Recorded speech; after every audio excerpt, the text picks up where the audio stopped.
Hello, my name is Denis Burke. I wanted to come and talk to you today about the topic of habit. You know, we all have habits. Habits come really in two forms. They're those that we inherit from our family, such as our parents and our grandparents. Then we have the habits that we discover in our lifetime from childhood to adulthood. These are the habits that end up being part of our day-to-day life. So the question becomes, what are habits? Really, habits are predominant thinking that is converted by repetition into certain belief patterns that then therefore result in forming behavior that we have consistently, and then therefore from there we have our habits. I'd like to share a story with you today about habits. When I was a little kid growing up in Southern Ireland, my dad, he was a chain smoker. Back then in Ireland, smoking wasn't even considered hazardous to your health. People just smoked. It was kind of macho, like the Marlboro Man in America. Those people smoked ad lib. They smoked up everywhere. They lit up, and that was it. However, I realized today that that was a serious habit.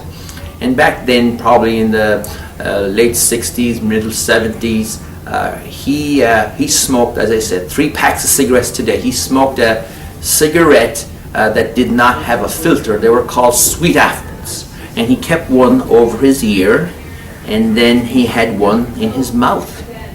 And he just happened to be the bookkeeper in the business that the family owned, because we owned a bar and a grocery store. And when he wasn't working at his county job where he was a welfare officer, he helped my mother with running the bar and the grocery store, but he was our primary bookkeeper.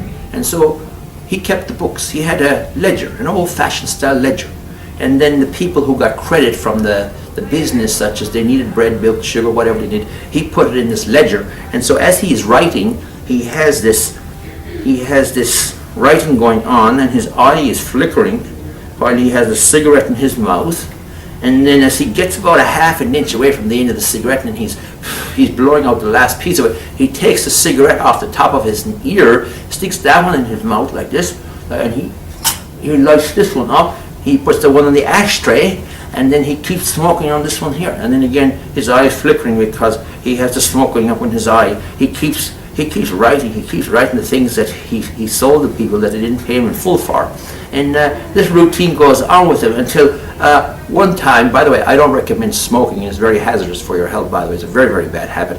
And anyhow, my father, when he was about 58, 59 years of age, he discovered that he had some issues with his chest, lots of chest pain, and he couldn't walk up the hill near our house, which, that wasn't very difficult for a healthy person. But in this particular case, he decided he'd go to the doctor and see and have it checked out. Sure enough, the doctor told him, "Hey, Dennis, you have what they call a deflated lung. It's very serious, And so he ended up having to go to hospital to take care of that problem.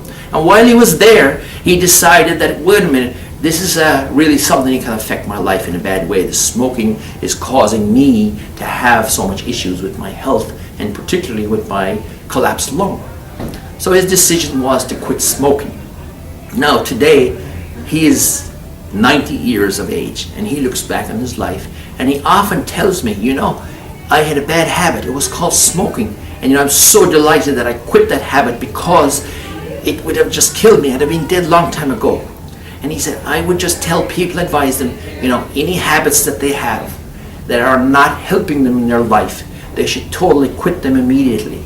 And that's my same advice to you.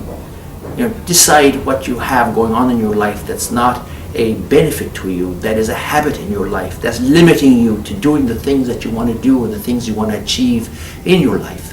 And just decide to make a difference, to stop doing them.